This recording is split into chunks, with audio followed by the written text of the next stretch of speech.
Hello, everybody, and welcome back to the Sports Lovers Podcast. It's been a little bit. It is me, your host, as always, Brock Marucci, with my amazing co-host Hunter Nisley. Hunter, how are you doing today? Oh, Mr. Brock, thank you so much for having me once again. I'm doing fantastic, sir. I'm living the dream. I'm on the best podcast in the world, the Sports Lovers Podcast. Oh We've got a man, really fun episode today too, and I'm really excited to get into it with you. How are alrighty. you, by the way? Hey, I'm doing great. I had a good Christmas, a good New Year's, and just doing my thing here in January of 2023. Um, Oh man, but I'll tell you what, it's a little bit of a somber mood because college football is over for now. it is. It Uh, ended in a somber mood yes, for one fan base in particular. yes, exactly. Uh, we are, of course, talking about the TCU Horned Frogs. We're gonna break down, or rather, give our thoughts on the college football playoffs this past playoffs, and we'll get into a small recap of the season as a whole. What were some of our favorite moments? What are some interesting things going forward? Um, One thing I just thought of this, and I want to say it on the air before we go too far, so I don't forget. I do want to give a rest in peace to Mike Leach. We lost last year. Um, we meant to bring it up before, and it kept slipping my mind, so I just thought of it now. So I wanted to say it now. I'm going to be honest. I didn't know a ton about that coach. I've just learned recently that his offense was just throwing the ball, and that I watched an interview where they talked about how he said he didn't call run plays. He's like, any run play that happened, that was a read by the quarterback to hand it off. So I thought that was pretty funny. Niza, did you have anything to say uh, about Mike Leach? Any thoughts there? Yeah, of course, rest in peace, Mike Leach. A really pivotal part in just offense and football with the air raid offense, and we saw a lot of teams pay their tributes to him during their bowl games, and opening with a delay of game in the air raid formation and whatnot. So, uh, really sad to see. I was really happy for Mississippi State to win their bowl game over Illinois in honor of him, and obviously, really tough news for everybody, but. Uh, you know, he was a really great coach, really great guy. You can tell just by the way all his players and all the guys he ever worked with, reacted to the news and all the love and support that was out there. So, uh, really tough to see, but you know, he did a lot for college football and just football in general, and then he's a man who will never be forgotten. Yeah, that's really well said, and truly one of the more unique people in college football and sports in general. Another video I watched, they talked about how it was Joel Klatt actually, how years ago he was interviewing Mike Leach over the phone, and he could hear like these background noises in these cars, and he's like, Coach, do I need to call you back? Are you busy? He goes, oh no, I'm good. So he's like, is he driving during the interview? And then Joel Klatt's asking a question, and he hears Mike Leach talking like in the background, and like, oh yeah, make that a large. And they're like, Coach, where are you? And he's like, oh, I'm at Starbucks getting a coffee, Oh, like gee. right in the middle of that interview. So I just thought that was very funny, very interesting, and Yeah, like yeah, a guy who always gave a great interview. Mike Leach did. yeah, a guy who stayed true to himself and was always himself. So I really admire that, and I think that's really great. Yeah. Yes, rest in peace. It's gonna be, yeah, tough for that news, but Hmm. it'll just really great man. Gave us a lot of good memories that we'll look back on. Yeah. So now we're going to move on to the college football playoffs this year for what feels like the first time. We were blessed to have two college football playoff games. I was very negative, not very like I was looking forward to it, but I was like, man, like there's just going to be more blowouts like but this time we had two really great games that with TCU and Michigan and especially the Ohio State Georgia game, which was my favorite, kicking into the new year. The Yes. first team to lose in 2023 was the Ohio State Buckeyes. Crazy. Um, I was I've been trying to decide which game was I more surprised by, and I think every time I want to say like, oh, surprised by how well Ohio State played. Not that I don't think they're bad I don't think they're bad necessarily, but everyone's saying it. The coach, Kirby Smart said it. Like they were the better team in that game. Like they had Georgia on their heels. So tough for it to come down to that field goal and it just get completely shanked. I really think like that's the that's the performance I really admired. I mean, even though they lost, that's tough to say that, but they lost. But that was one that really surprised me. I mean, TCU, they got that pick six and they had a good job just rolling with it, keeping it going. Michigan coming back there near the end. What was your What are some of your takeaways from those two games there, Nisley? Yeah, like you said, shout out Ohio State. Shout out to our last guest, Matt DeBiro, who was really high on the Buckeyes. At least I know I was not. I really didn't think they stood much of a chance against Georgia in that game. And I mean, they controlled three quarters of that game easily, and they should have won.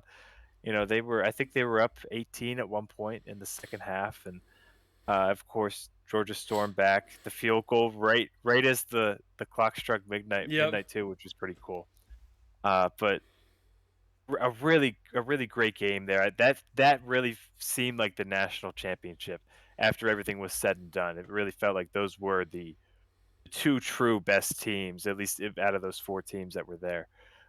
Michigan TCU, a ton of fun. I mean, a lot of offense, just a lot of craziness going on during that game. Of course, Michigan's down. They came crawling back, and then TCU was able to hold on. And so a really fun game. Two really fun semifinal games that we were definitely hoping for. Of course, the national championship game didn't quite turn out the way we would have liked. Uh, but like you said, we got two good games this year, which I think might be the first time we've had like two legitimately good games in the Yeah. playoff. So that was at least exciting to see, and soon we'll be heading towards the 12 team playoff as well. Yeah, I thought the both games really fun.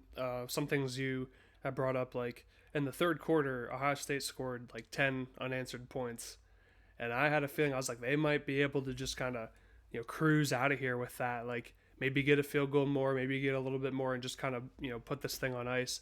Georgia and Stetson Bennett making a great comeback there. The Michigan and TCU game. I'm not a Michigan fan, but I do remember that. I think it was in the first half. Michigan gets a big throw. Guy catches it, lands in the end zone. The referees say no touchdown. You're down at the one. And I thought that was just, I still think that's complete BS. Like he has it in his hands. His butt lands in the end zone before anything else. Like, that should be a Yeah, touchdown. And then that there, play was really close. yeah, Where the ball was, there were some angles that looked like the ball did cross the line, and there were other angles where it looked like it didn't cross the line. yeah, It was really a bang bang play, yeah. but it was a huge momentum shifter though, Mm-hmm. for TCU there. Because then I think after that, it's like, okay, well, they didn't call a touchdown, so you got to take care of business. And I'm pretty sure Michigan fumbles. They didn't get to punch it in. And so, again, not a Michigan fan, but I personally think they were kind of robbed there, or just the whole other group of things happened in the rest of that game. So maybe you don't come down to one play, but that is one thing that stuck out from me from that game. But So anything on that? I agree. That was just that felt like the game right there. I'd say my biggest takeaway would come from Georgia Ohio State is just that Marvin Harrison Jr. Yeah, is the best receiver in college football, and I don't think there's any question. If there was any question beforehand, I don't think there's any question now that when he's on the field, he's just arguably the best player out there, yeah, and against an incredibly talented Georgia defense. And just he made it look easy. Him and CJ Stroud, of course, just worked together really well. CJ Stroud going to the NFL, by the way, he just declared for the draft a couple of days ago. Uh, but man, that was a really fun night. New Year's Eve, just watching two great football games. Can't ask for much more than that. yeah. I actually I've been talking to a couple different people. I wanted to see what happened with you. Was so we were watching the Ohio State game at my place, and Ohio State Georgia. It's this good game. Now I look at the clock. It's like 11:30, and I'm looking at the time of the game. I'm like, I think we can watch the end of this game and then watch the ball drop. Personally, I mean, I think the ball drop is cool, but I put it on with like 10 seconds left. We do the countdown. Happy New Year's. We enjoy ourselves. But we're watching the game. It's this really good game. A couple of us really wanted to see the ending. Uh, they do the kick. It misses. We're like, oh my gosh. And that's how the game ended. And we were just kind of, relaxing for like 3 minutes maybe. And someone at the party just goes, hey, Happy New Year, by the way. Like, and we had completely missed the ball dropping. I was a little annoyed, but I'm glad we got to see the ending because I talked to a lot of other people and they said there's been like a 50-50, like, oh, we missed the kick because we watched the ball drop, or we didn't watch the ball drop at all. And I was just wondering what happened with you in that situation. Yes, so I was at a party as well. We were watching the game, and somebody was like, "Hey, the ball's dropping. I'm turning it on." They flipped the channel. Oh no. Ohio State's like about to line up for this field goal, and I'm like, "Oh my god!" Like, no, I don't care about the ball dropping. I mean, like, it's cool, but I, this is big time stuff. Like, I can watch the ball drop every year. I can't watch Ohio State either make or miss this field goal to go to the national championship. So I pulled it up on my phone real quick. I'm sitting there, people are counting down, and I'm sitting there on my phone watching watching the Buckeyes blow it.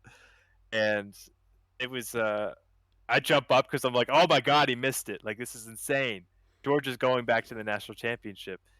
And we're at like second 12. They're like 12, 11, and I'm completely in another world, just not even paying attention. So that was my side of it there.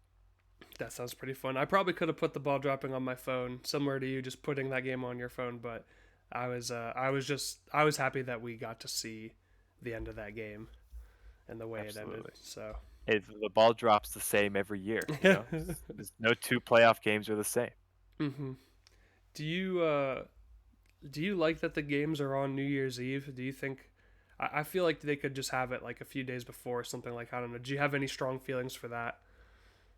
Um, eh, I'd say this year it was a lot of fun for me, just Right. because it was an excuse to be around people and be around friends and family and whatnot. But uh, either way, I'm gonna find a way to watch the games more often than not. So whether they're on December 28th or if they're on December 31st, I'm gonna be watching. So it doesn't really make a difference for me. Um, I've heard ratings wise that I've seen both that it could be better to be on New Year's Eve and be better to not be on a night like New Year's Eve. And I'm not really sure what the right answer is there for when it just comes to more people watching. Yeah. But either way, a ton of people are gonna watch no matter what. Yeah. So I just know, like, I I I guess it's fine. Like, I don't have any strong feelings otherwise. I just know that other people I talk to when it comes to their New Year's Eve party, they talk to maybe their significant other or other people at the party, and the first game ends, and then someone goes, "Oh wait, there's another one we have to watch." Like, so yeah. I don't know. I just think that's an interesting dynamic to New Year's Eve. Yeah, But very situational. Because gotta please everybody. And but we're here to watch football. yes, That's our sir. job as a member of the Sports Lovers podcast here. My job is to watch college football. All right. Yes, So sir. if Um, the ball's dropping, doesn't matter. Somebody says there's another game on. I'm like, yeah, yeah, there's another game on. We're watching another one. All right. Yeah. So, as you alluded to, with Georgia and TCU winning, we got Georgia and TCU in the national championship. And I watched this game. We watched this game together at your house. Yes, we did. Yes, we did. And excuse me, I remember saying, like, when Georgia was going up big and like near the end of the second quarter, I was kind of like, now this is a classic college football playoff game right here, buddy. A Uh, big blowout. One team has no chance. Like, these kids are spoiled getting two good games. Um, this is just a routing. I personally don't think TCU is as bad as they looked. I looked up some of the history of Texas Christian University, and they have a couple national championships in like the 1930s, like the mid to late long time ago. 1930s, and I should have looked more into this one, but this says they have an unclaimed national championship in 2010.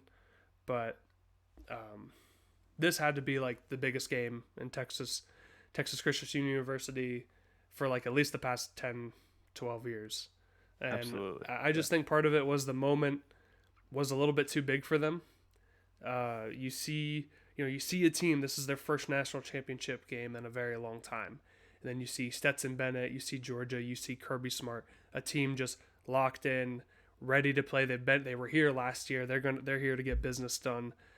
So I just think like at first they're doing well, but the second Georgia responded, the moment got a little bit too big for them. And I've heard some other sports shows talk about how like kids in college, can have a rough time keeping their head in the game once it becomes a little far out of reach. Instead of like staying with it, they're like, I'm just trying to get to the next game, or I'm just trying to get the spring ball or whatever. And so I think I really don't think that they should have any negativity on their season. Obviously, like if you're a TCU fan, that's not how you want to see that end. But I just think the moment was a little too big for them, and I think they'll come back strong next year though. And what about you though? What are some of your takeaways from that game? Yeah, it's really tough for TCU, man. You know, I remember making a joke when we were watching it that like I said like, "Hey Brock, you owe me $100 if Georgia wins this game 70-7," and it Oh, it was not far from that score. yeah, it was. Yeah, Uh, and I also don't think TCU is nearly as you know, not as good as what they looked in that game. It was a combination of a lot of things, I think, from one from an experience. Of course, Georgia was there last year. Kirby Smart is a extremely high level coach, and he's proving it not only on the field but with recruiting. Of course, Georgia is loaded with 5 stars and 4 stars, whereas TCU is more of some 4 stars, a lot of 3 stars type of team. And it was just not their day. If they play 10 times, Georgia probably wins that matchup 9, maybe even 10 times out of 10, but they don't win like that every single time. right. This is just of course, Georgia went up 10-0. TCU comes down the field, scores, makes it 10-7. But like you said, Georgia just kept responding. Georgia didn't not respond at any time during that game. It was honestly incredible. I have to eat my words on Stetson Bennett. He was unbelievable against TCU. I mean, absolutely unbelievable. He may have played himself into getting drafted in the fourth or fifth round now in the NFL draft. He was fantastic, and uh, somehow Kirby Smart got that whole team to believe that in the preseason people were picking them to go 7-5, 6-6. You know, not that great of an SEC team. I don't know how the hell he did that. The lowest they were ranked this year was number 3 at any point during the season. Right. Yeah. Um, so so I don't know. He's playing some weird mind games down there in Georgia, and it's working. So good for them. But you got to feel for TCU and just getting beat down like that. What do you say to your guys when you're down 40 points in the third quarter and then you're down 50? There's nothing you can do or say at that point. Like you got to keep going out there and playing, man. Yeah. And it just kept getting worse and worse for TCU.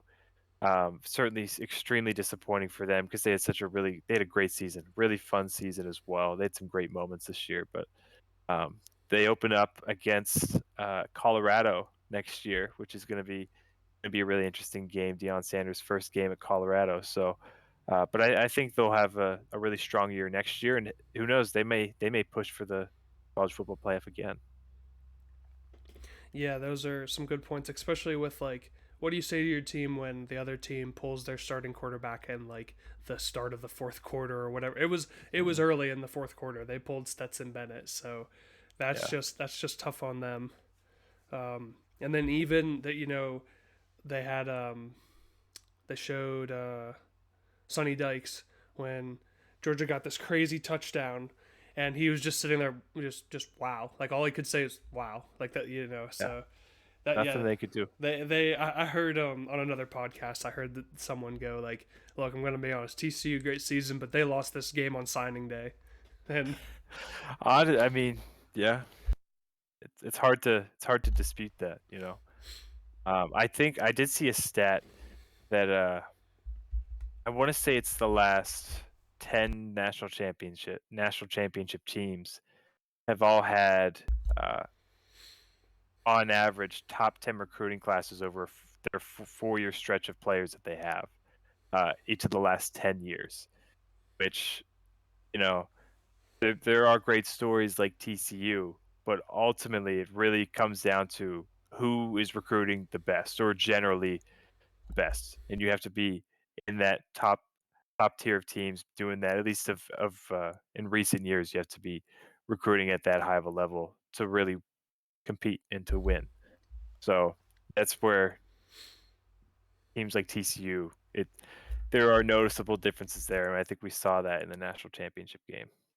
yeah, uh, so tough to see TCU go down like that. But congratulations to Georgia, congratulations to Stetson Bennett, heck of a season. Um, I feel like Stetson Bennett, you gotta get out of there, dude. You're like, what is he, like 25 years old now? Like, I think he's older than me. Yeah, so I'm pretty sure. So yeah, so but now we're gonna move on unless you. Oh, actually, I had one more point I wanted to bring up. One thing I think we may have brought this up before, but I feel like it deserves to bring up one more time is like, Ohio State fans are complaining about Ryan Day. People are bringing up his one in what is it 1-3, 1-4 now in the college football playoffs. I R- think I want to say 1-3, yeah, something like that. roughly in that space. Um, and look, that's not a great record, but like that's still like you're still making the college football playoffs pretty regularly. Like that's like you're in there having a chance. Like there aren't many other one of like 5 or 6 teams made the college football playoffs over the past year. So or not year, but since it started. So I don't know. I think like losing record, but he's getting there. Like he just needs a few more pieces. Like that's great that he keeps the program relevant and keeps them at least in there. Personally, that's what I would say. Oh, absolutely. Grass is not always greener, and we've talked about this a little bit with the situation at Penn State with James Franklin, and that's you know that there are obviously at Ohio State the goal is year in and year out to win a national championship. Obviously, it's not realistic that every single year you are going to win or even going to get there in the first place. Uh, there were a lot of questions from Ohio State fans about Ryan Day prior to their game against Georgia, and although they did lose, I think Ryan Day shut a lot of people up about his situation there and whether he was good enough to be coaching there as the head coach. And he absolutely proved that he belongs and that Ohio State belongs where they're at right now. And they're probably only going to be just as equally as good, a consistent top 5 team in the country year in and year out. And they'll find their way into more national championship games and more national championships under Ryan Day. I'm pretty confident in that. Absolutely. Also, losing to Michigan in back-to-back years, that's not something to be ashamed of either. Michigan has also been in the college football playoff back-to-back years. Their coach is Jim Harbaugh, who's a world-class football coach. He's had success in both college and the NFL. That's nothing to be ashamed of to lose to Michigan and Jim Harbaugh at at whatsoever. They're a really really good program, and that rivalry is back. It's as it seems. So I'm happy about that. Alrighty, so now we're gonna move on to real just not a complete recap of the season, but we're just gonna share some of our favorite moments from this year, some funny moments, some great games. When I think of this season, one great moment was Tennessee beating Alabama. Like that was just an insane environment. Really great. Like to see Tennessee, who if you want to call a Tennessee doubter, that's me right here. Okay, I from week one, people like this is Tennessee's year. I'm like, guess what? You say that every single year. It's the same thing every year. But this year, they played really well, and I think that had what was the quarterback's name? Uh, Hooper, Ho- Hooker. Hooker, yeah, Yeah. Hendon Hooker.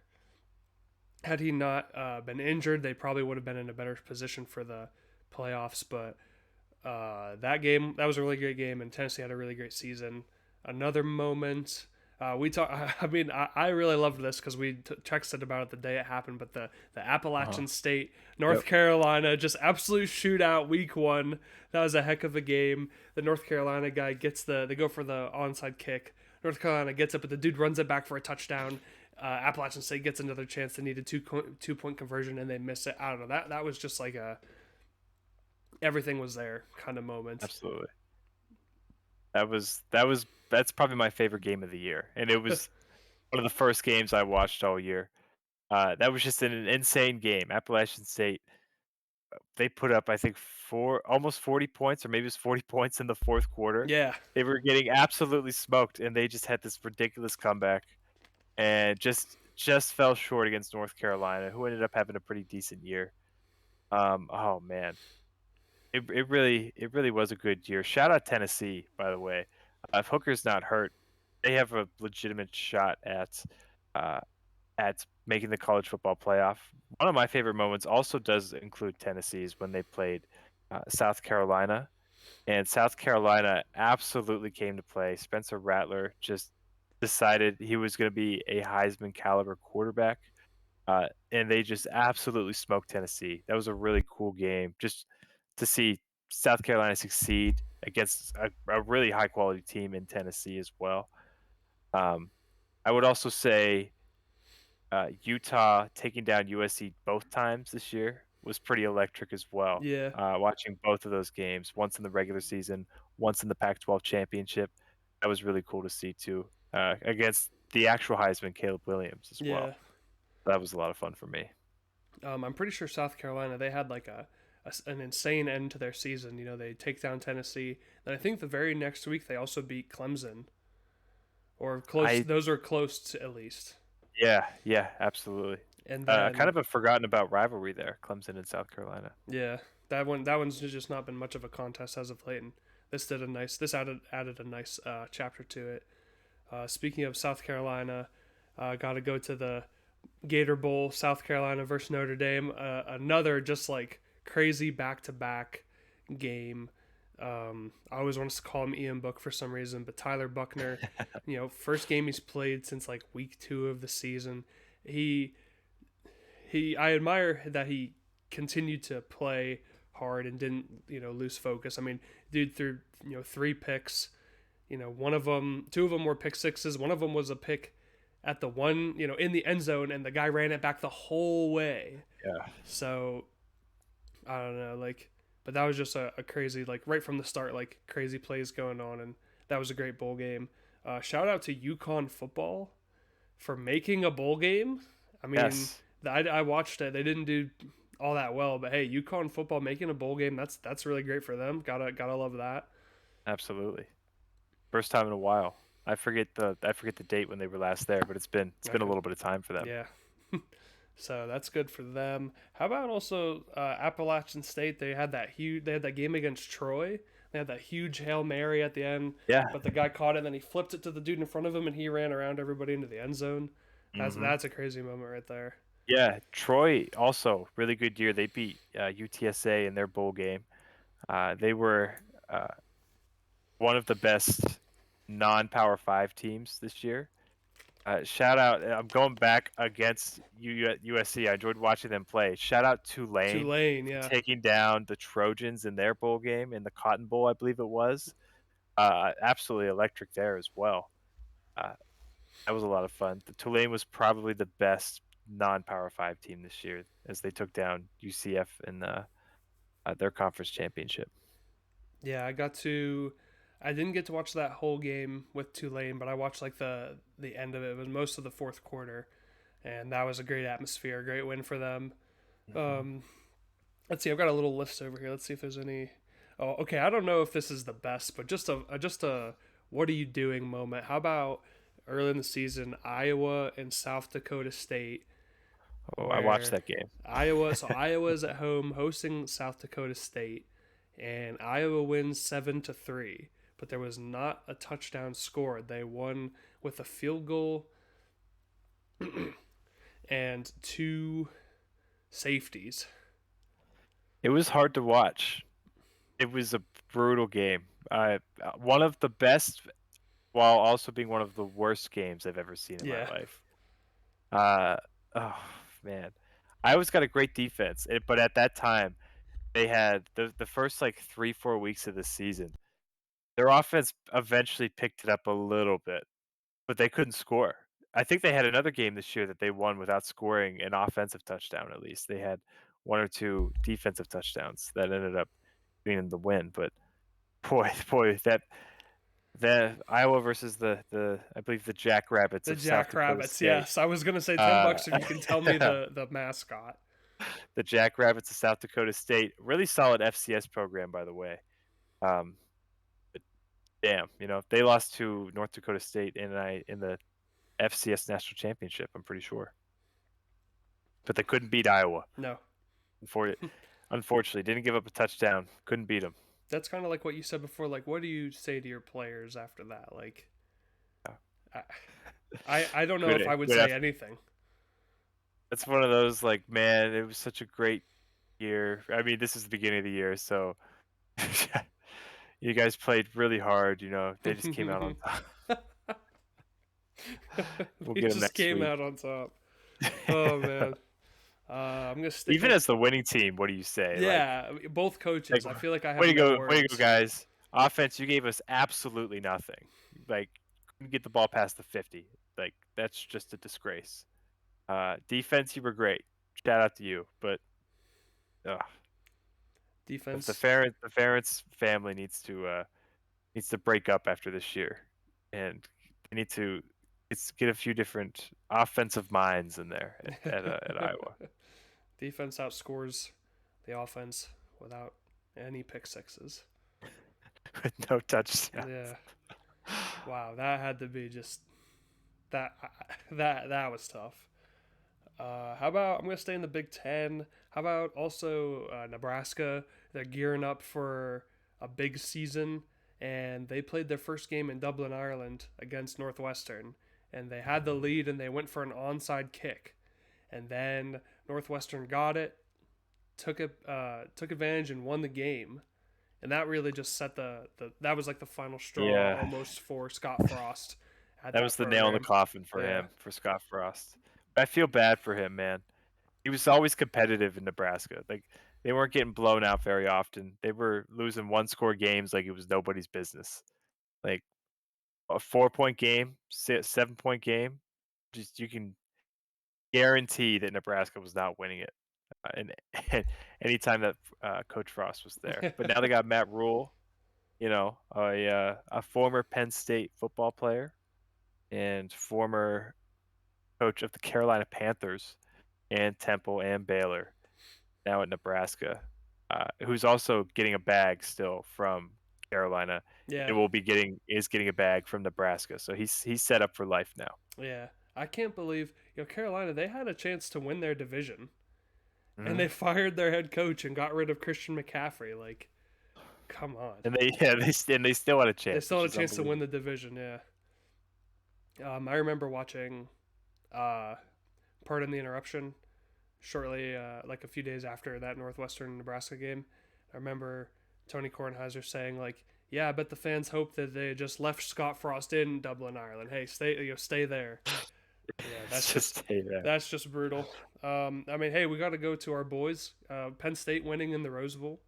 I Yes, think sir. that was a Yes, great sir. moment for Penn State fans and a good game and really Yeah, great to see first the Rose Bowl win since 1995. It's a good feeling. yeah went way better than the last time they were in the Rose Bowl and played a Pac-12 team. So I know. you give a big thumbs up to that. Yes, sir. Was there any? Did you have any in mind? Any more in mind? Any you had like maybe written down? Syracuse Clemson was another one of mine from earlier in the year. Syracuse at the time was really coming into themselves, and they played pretty well against Clemson, but a few mistakes, and Clemson ended up winning that game. I think it was at Clemson, if I remember correctly, too. Would have been a crazy upset, and then Syracuse fell off after that, but that was a really fun game to watch as well. You bringing up Syracuse reminds me that like at the first half of this year almost belonged to the basketball schools. Like Syracuse was Yeah, undefeated, Duke was undefeated, Duke, and the Kansas. Kansas Jayhawks were even ranked at some point in this Yes. season. So that's really great for those programs. Duke getting a big win at Miami, where the Duke player got a touchdown and he took the U and he broke it on his knee. Yes. That's going to be tough to come back from. I'm not going to lie. Oh, That's going man. to be tough How for you. how about Kansas's bowl game? Absolutely wild. I think we watched the end of it. We were on Discord watching the end of it, and that Yeah. was unreal, man. uh, Kansas was flying back. That game goes to overtime, and they were just hanging on by a thread for what felt like forever. yeah. And oh, that was a really fun game. Hopefully they can continue that next year, or maybe they'll fall apart. But that'd be fun to see them continue to Yes. grow as a program. About also LSU beating Alabama. Yeah, That that's was right. I forgot about that one. we also watched that game together, Yes, we and did. there was a big group of us. And I remember when the game goes into overtime, and Alabama goes first. They score a touchdown. They tie it up, or not tie it up. They go ahead by a touchdown. 7 points. And LSU got a touchdown, and we were all like, "Oh, go for two, go for two!" And we're like, "Oh, he's not going to do it." They do go for two. They throw it to, I believe it was the tight end by the right pylon. He reaches over and gets it. Insane, Yes, like absolutely the insane. ballsiest call in college football. It's gotta be, man. Yep, keeps Alabama out of the playoff, most likely. Yeah, Big time stuff. Brian Kelly, signature win, his his real signature win so far at LSU. That just always seemed to avoid him when he was at Notre Dame, but he finally got it now. And they're LSU's climbing, man. They're coming. It's going to mm-hmm. be interesting for them next year. Yeah. That's I was also a bit of a, I was like 50-50 on Brian Kelly, former Notre Dame head coach. Like, wasn't sure like would he be able to compete down there, and some missteps, a few things you'd like to correct. They also had like right at the end of the year they got smoked by Texas A&M, who was Yeah, not which is that good wild. this year. Yeah, Yeah. but that's Hey, they brought in the number one recruiting class though this year, Texas A&M. OTCU defeating Baylor. How they Yeah, had the to field run. goal. Yeah, they had to run on the field. They couldn't call a timeout. I think they were out of them. It was like as time was expiring, they had to get the whole field goal unit out there, kick hmm the field goal. Yeah, that That was. was insane. Yeah, I don't think I've seen anything quite like that before. They had like 15 seconds to figure it out, and they just sprinted out there, lined up, kicked it, game's moved over. on. Put it on ice. Yeah, that was a great game near the end there. Uh, a lot of great moments. I feel like we've got most of them there. I can do one quick scroll through. I mean, we also brought this up, but like Appalachian State beats Texas A&M. Getting another Yes. getting another big win against a Division I program. Alrighty, so that's I'm good on that if you are as well. Yeah. Yeah. I mean, there's so many. It's a long season. There's so many good moments, but Yeah, we definitely touched on a lot of the good ones. I'm sure. Bring up one in the comment that we missed. I'm sure we missed at least one or two. Now this will be our final topic. Uh, Early at the very first episode, we both agreed that Colorado football was terrible. They're trash. You know, get them out of the Power Five. But in comes prime time, Deion Sanders, and this has got a lot of buzz, like a ton of buzz. Like I don't know, like I feel like it's warranted. But do you think that there's a little bit too much talk, or what are your thoughts on Deion Sanders at Colorado? Yeah. So initially, I was super excited, and I mean, I still am excited about it. To see Deion Sanders at a Pac-12 school at Colorado. Uh, we saw just the culture change he brought to Jackson State, how quickly that he turned that program around. He can very obviously recruit very well, and I think he's going to recruit very well at Colorado. He's going to be an absolute animal in the transfer portal as well. Um, I think the only thing that I question a little bit with him is some of his assistant coaches he brought on at Colorado so far. They've just they've showed us a lot of video of some like team meetings and stuff, and I think there's been a few a little bit corny type of meetings that they've showed us that just they feel a little off, feel a little weird. Uh, but outside of that, I think he's a culture changer, and Colorado needed it too. They were going nowhere. They were trending. They were going backwards. That program was, uh, and if you couldn't ask for anybody else, this is a home run hire for Colorado, and they have quite the schedule to start next year.